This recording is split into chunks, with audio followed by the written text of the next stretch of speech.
Welcome everyone, and thank you so much for clicking on this video. Today, I am going to share with you one of the most inspiring, emotional, and powerful life stories of our time. This is not just the story of a man.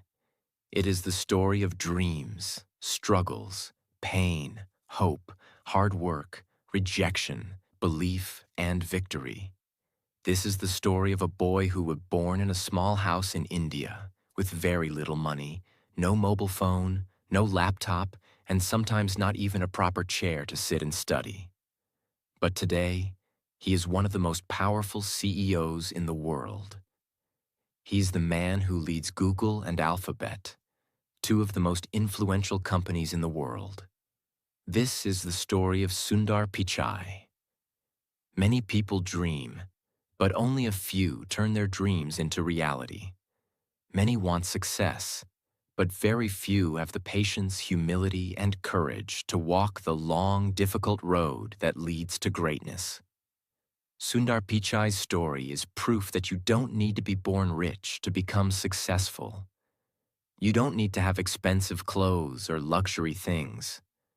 What you really need is a burning desire to learn, a never-give-up attitude, and a humble heart. So, if you are someone who is struggling in life, if you feel like giving up, if you think the world is unfair, then this story is for you. Listen till the end, because this might just be the most important video you watch today. This is not just a biography. This is a guide, a lesson, a light for anyone who is walking through the dark. This story is perfect for learning English because it's simple, inspiring, and packed with real-life lessons. As we go through Sundar Pichai's journey, you'll hear everyday words and phrases that are easy to understand but also powerful. You'll learn how to describe challenges, success, and motivation, all in simple English. Plus, the story will help you improve your listening skills while keeping you engaged with a real, exciting life story.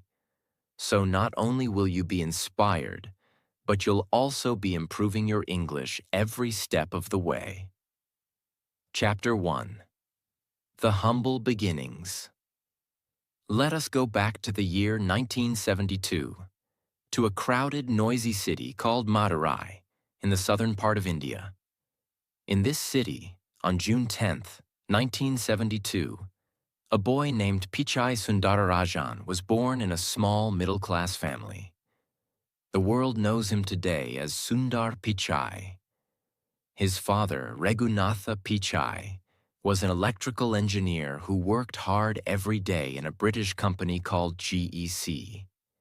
He repaired electrical parts, worked with circuits and designs, and tried to give his family a better future. His mother, Lakshmi, was a stenographer, someone who types and writes shorthand, but she left her job to take care of her children full-time. Now imagine this. Sundar's house had no television, no refrigerator, and they lived in a small two-room apartment in Ashok Nagar, Chennai, which was known as Madras at the time. One room was a living room during the day, and at night it became the bedroom of the whole family. They didn't have a car. They used a scooter to go anywhere. There was only one fan, and during summer the house became extremely hot. But they never complained.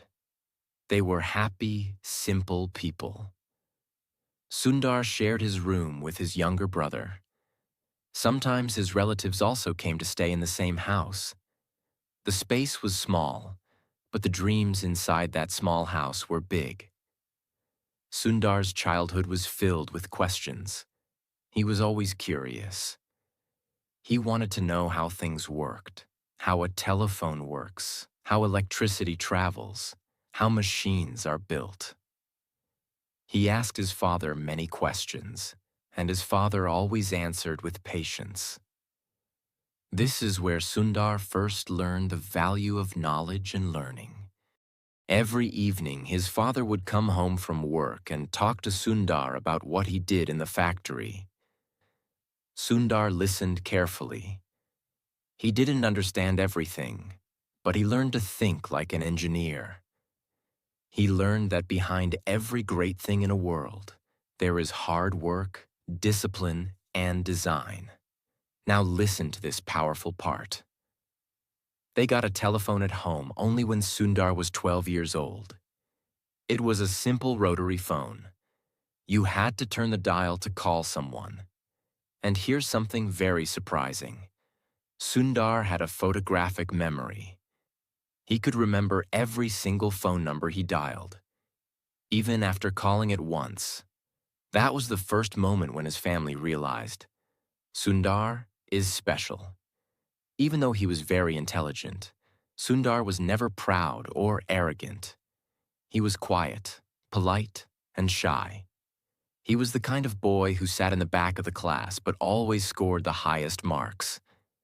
He studied in Jawahar Vidyalaya, a school that was not fancy or elite, but it had good teachers. Sundar loved maths and science.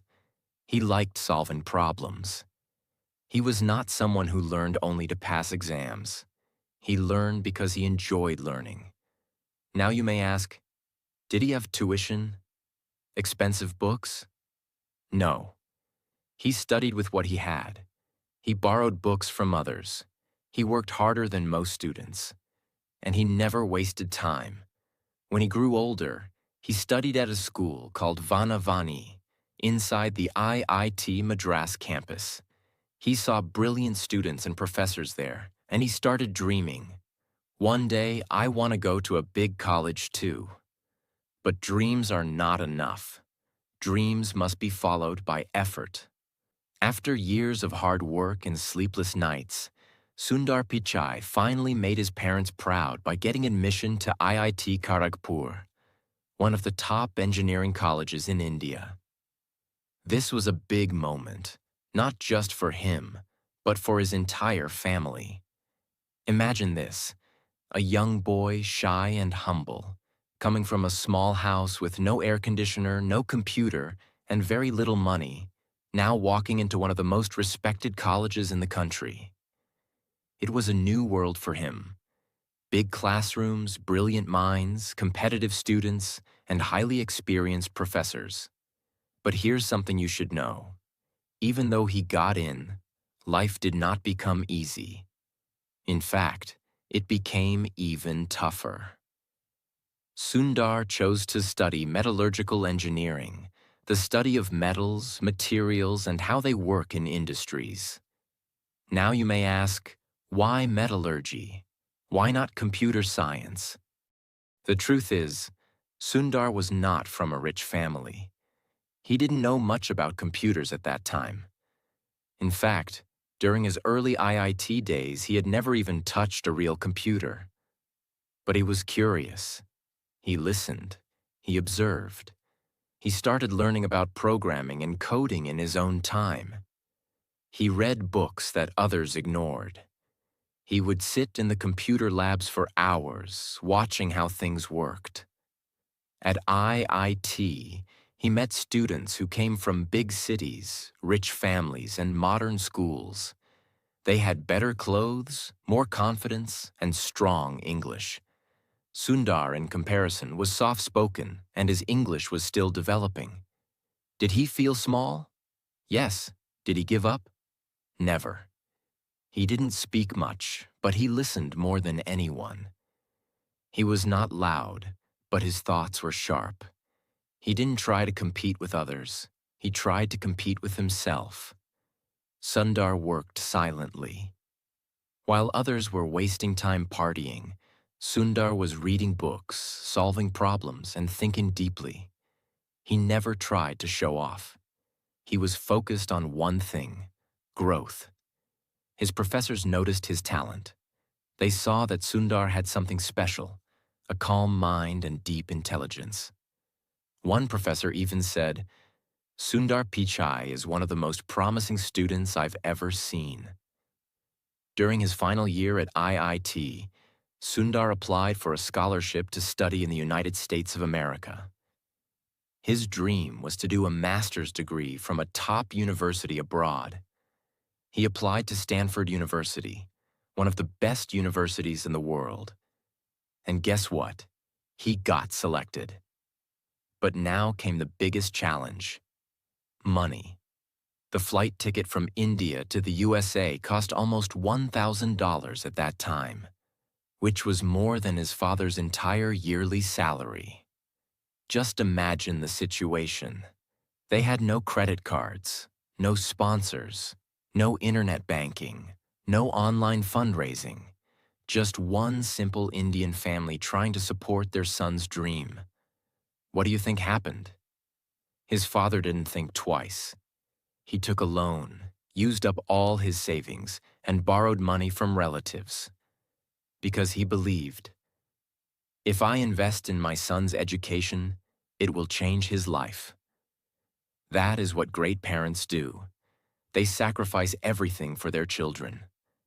So one day, with one suitcase, a heart full of hope and tears in his mother's eyes, Sundar Pichai took his first flight ever, from Chennai to California. He was going to a country he had never seen before, a culture he didn't understand, and a life that was completely different from what he had known. When Sundar reached Stanford University, he was shocked. Everything was so different.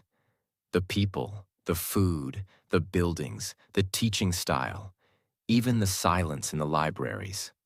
In India, he was used to crowded streets and noisy classrooms. In America, students walked with headphones, drank coffee during lectures, and asked professors tough questions without fear. At first, Sundar felt like an outsider. He didn't understand many things. People spoke fast English. He missed Indian food. He missed his family. He missed home. And do you know what he did when he first saw a computer with internet at Stanford? He just stared at it, because he couldn't believe such technology existed. In his early life, he had no access to internet. But here at Stanford, he had 24/7 access to modern computers, labs, and world-class professors. He knew this was his chance, so he studied day and night. He asked questions. He made notes. He sat in the front row. He learned everything, from programming to networking to computer systems. While other students partied, Sundar worked silently. And slowly, something started to change. He began to understand the American system. He made new friends. His English became better. His confidence grew. And he never forgot who he was or where he came from. Even when he had very little money, Sundar would save his small student stipend carefully. Once, he couldn't buy a backpack he liked because it was too expensive. So he waited, worked part-time, and bought it later, because he knew every dollar counted. After completing his master's in material sciences and engineering from Stanford, Sundar had many options. He could have gone back to India. He could have joined a regular company. But he wanted to go higher.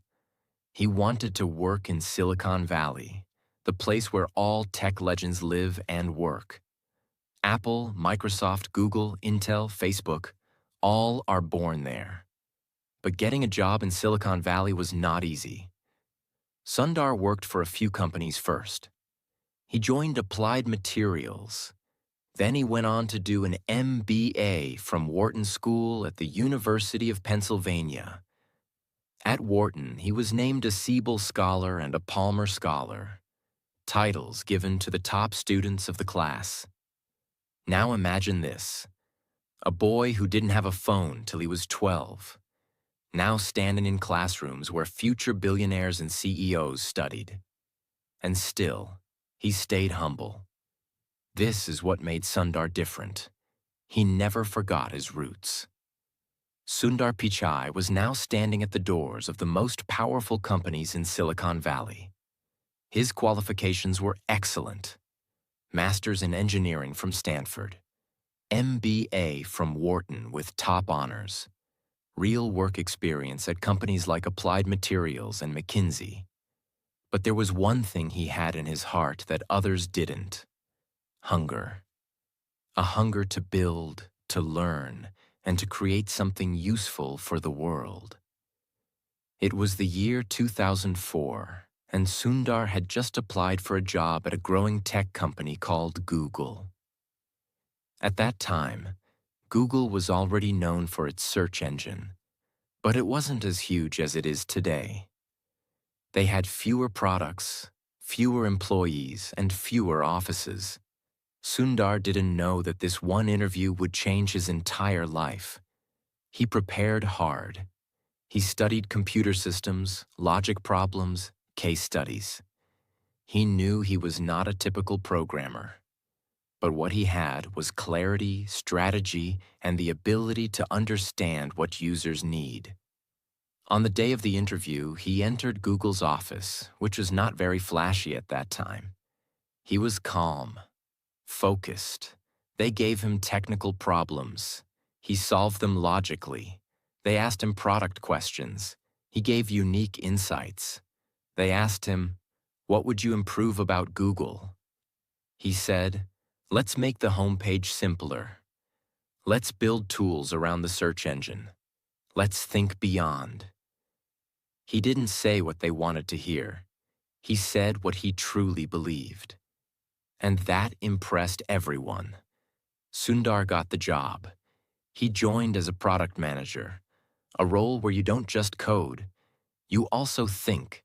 You solve problems. You plan the future of the product. And this role was perfect for him. When Sundar joined Google, he was quiet. Other managers were loud and confident. They had big egos. They spoke in meetings to show their power. Sundar, he spoke only when needed. But when he did, people listened.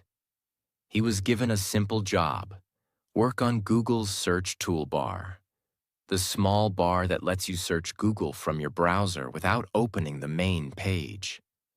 It was not a glamorous job. No one thought it was important. But Sundar saw the future. He realized that if people used Google directly from their browser, they would stop using other search engines. Google would become faster, easier, and more natural. So he worked day and night to make the toolbar better. He studied how users searched, how fast the results came, and what made the experience smooth. He focused on user behavior, what people really wanted, not just what engineers wanted to build. He improved the toolbar until it became a major reason for Google's early success. As Sundar was working, he saw a big problem. Most people were using Microsoft's Internet Explorer or Mozilla Firefox to browse the internet. But those browsers were slow, clunky, and full of bugs. He thought, why not build our own browser? This was a huge risk. Google was a search company, not a browser company. Building a browser would take years, and many senior leaders said it was a bad idea. But Sundar believed in speed, simplicity, and control. He said, if we control the browser, we can improve the full user experience. And if we don't build it, someone else will. Still, no one was ready to fund his idea. So what did he do? He kept pushing. He made presentations. He showed prototypes. He convinced one team member at a time. He created a small team and started building in secret. Finally, Larry Page, Google's co-founder, believed in him and said, let's go for it. That project became Google Chrome.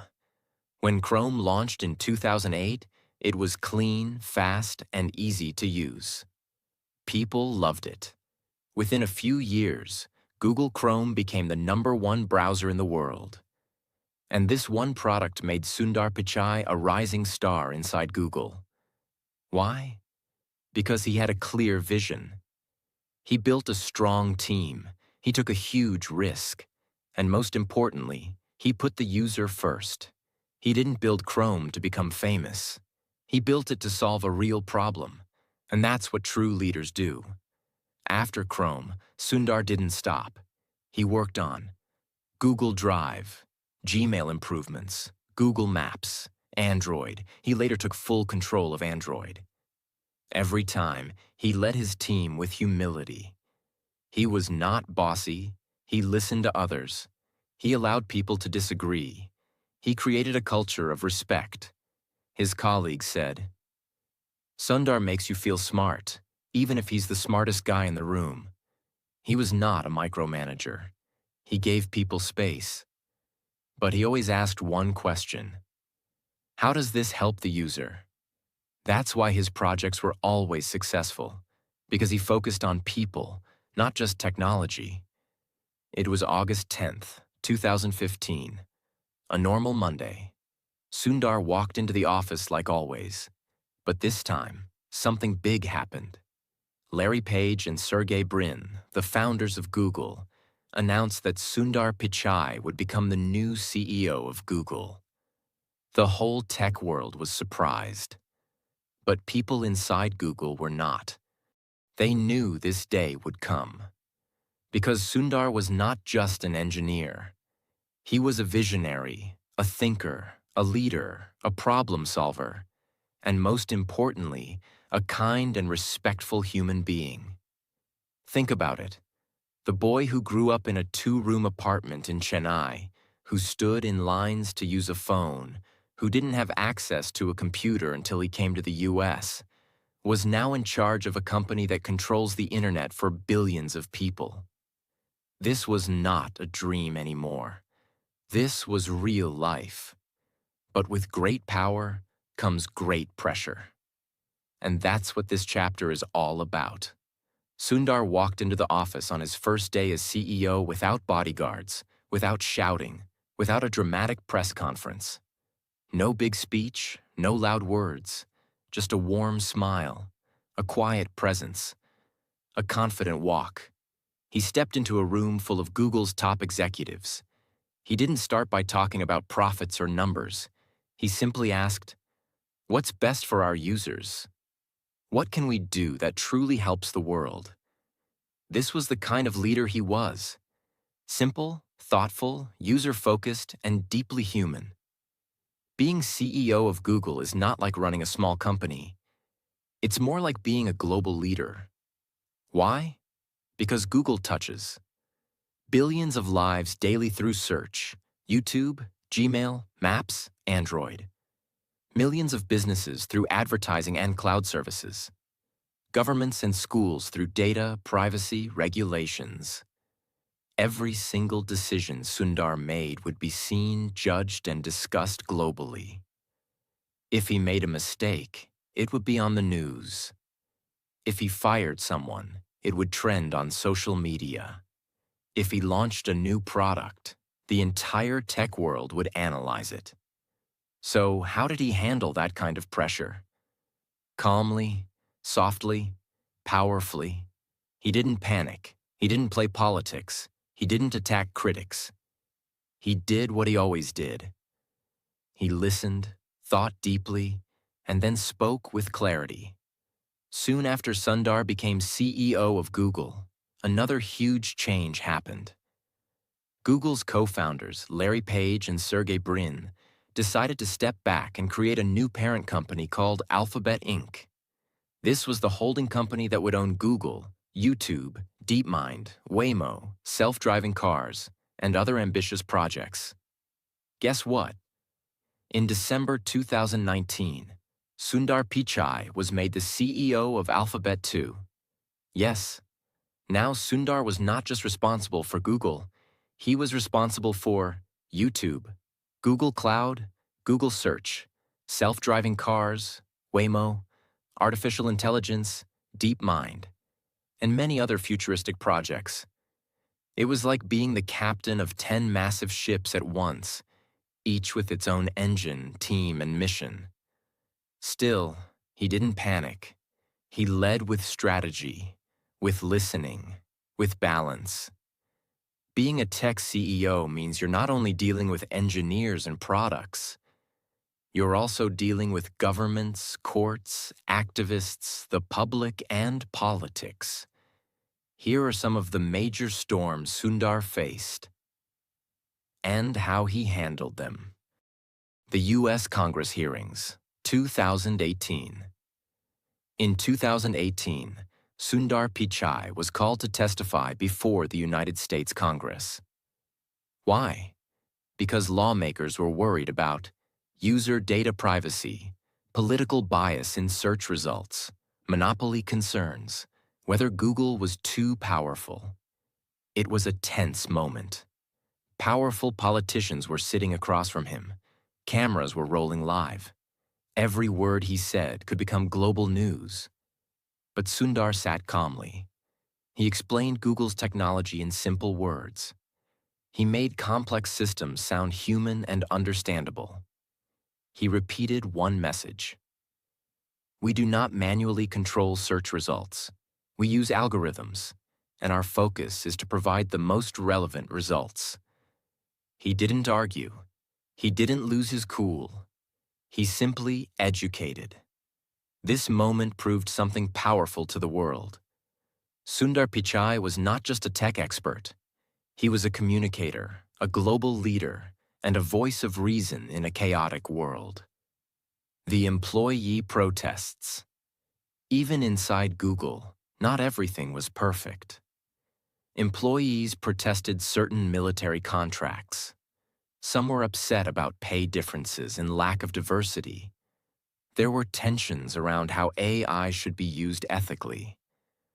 Sundar didn't run from these problems. He did town halls, where employees could ask tough questions directly. He listened, he responded, he made changes. He didn't try to be a boss. He tried to be a listener, a bridge, and a problem solver. While all this was happening, Sundar didn't stop focusing on innovation. Under his leadership, Google invested deeply in artificial intelligence, using it for translation, health, maps, search, and more. Google Cloud became a major business, helping companies around the world manage data and grow. Android kept improving, becoming the most used mobile system in the world. Google Pixel phones were launched and improved. He was not just maintaining old products. He was creating the future. With so much power, it's easy to forget where you came from. But Sundar didn't. Even today, he talks to students from India and around the world. He gives speeches encouraging kids from small towns to dream big. He reminds people that humility, kindness, and curiosity are more important than degrees or titles. In one interview, he said, "Success comes not from where you start, but from how far you're willing to go." This is who he has become. A man who leads billions, influences world decisions, and still lives by simple values. Many people think CEOs are always working, but Sundar knows the truth. Real success includes balance.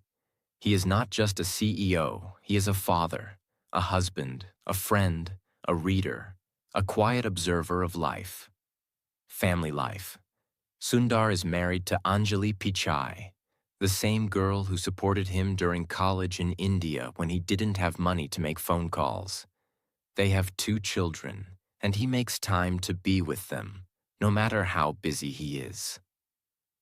Personal habits. He starts his mornings with tea and a newspaper. He likes to walk and think deeply. He reads books about technology, history, psychology, and human behavior. He doesn't chase luxury. He chases clarity. Hobbies. He enjoys cricket, watching sports, and sometimes even cooking simple Indian dishes with his wife. Friends say, "He is the same Sundar we knew in college. He hasn't changed. He's still humble, still quiet, and still full of ideas." One of the most inspiring things about Sundar is this. He never tries to show off. He wears simple clothes. He speaks softly. He doesn't talk about money or fame. He talks about ideas, innovation, and how to make people's lives better. This is rare in today's world. Most people want attention. Sundar wants impact. In one interview, someone asked, "Why don't you act like other billionaires? You live so simply." He smiled and said, "My goal was never to be rich. My goal was to be useful." Powerful, isn't it? Today, Sundar Pichai is respected all over the world. He has been listed in Time magazine's 100 most influential people multiple times. He is invited to speak at world forums about the future of AI, climate change, and digital freedom. World leaders want to collaborate with him because he understands not only technology, but humanity. Still, whenever he's praised, he says the same thing. "It's not about me. It's about the team. I just had good people around me." Again, humility wins. Let's look at his financial success now, because this also shows what's possible when you follow your passion with discipline. Net worth, as of 2025, estimated to be over 1.5 billion USD. Annual salary, around $240 million per year, including bonuses, stocks, and performance rewards. Homes, a beautiful, eco-friendly house in Los Altos Hills, California, surrounded by nature. No gold statues, 100 cars, just peace, books, trees, and family. Cars, Tesla Model S, BMW 7 Series, Range Rover, but he rarely shows off. Lifestyle, focused on privacy, peace, and personal growth. Still drinks cutting chai, tea when he visits India. Still reads Tamil newspapers when he gets time. These are some of Sundar's most powerful and unforgettable quotes. Read them, feel them, live them. Wear your failures as a badge of honor. Failure doesn't mean you are weak. It means you are growing. A person who is happy is not because everything is right in his life. He is happy because his attitude towards everything in his life is right. Attitude is everything. As a leader, it is important to not just see your own success, but focus on the success of others.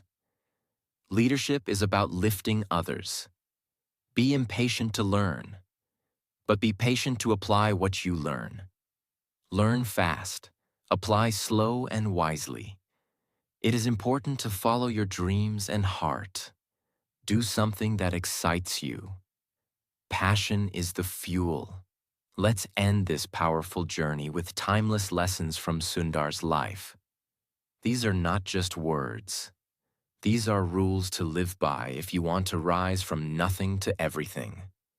1. Your background does not define your future. Sundar came from a simple Indian family. He had no phone, no car, no money to study abroad. But he had dreams. Where you start doesn't matter. Where you're going, that's what counts. 2. Be curious like a child, always learning. He loved learning. Even as CEO, he reads every day. He listens to others. He upgrades his thinking. Stop scrolling. Start growing. Replace gossip with growth. Replace fear with learning. 3. Stay humble even when you rise. Sundar never became arrogant. He stayed soft-spoken, polite, grounded. Real strength is quiet. Real greatness whispers. 4. Choose kindness over ego. Even when attacked, he never hit back. He used truth, not anger. Calm, not chaos. Be kind, even when it's hard. 5. Success is not just about money. It's about usefulness. Sundar's goal was never luxury. His goal was to make a difference, and he did. Don't chase money. Chase meaning. 6. Believe in your own journey. He could have given up many times. When he was poor, when he was rejected, when people doubted him. But he believed. He kept going. Even if no one believes in you, you believe in you. Sundar Pichai's story is not just the journey of a tech leader, it's the journey of a human soul who started with nothing and built an empire with honesty, humility, and heart. Let his story remind you, you don't need to be born rich. You don't need to speak perfect English. You don't need connections. You need just one thing: a burning fire inside you to learn, to grow, and to never stop. No matter how hard life gets. If this story inspired you, if Sundar Pichai's life touched your heart, if you feel more motivated today, if you believe you too can rise, then subscribe to our channel to learn something new every single day. Here we tell you stories, teach you English, inspire your mind, and help you become the best version of you. This is not the end. This is your beginning. Go now, dream, work, grow. You are the next Sundar Pichai, and the world is waiting for your story.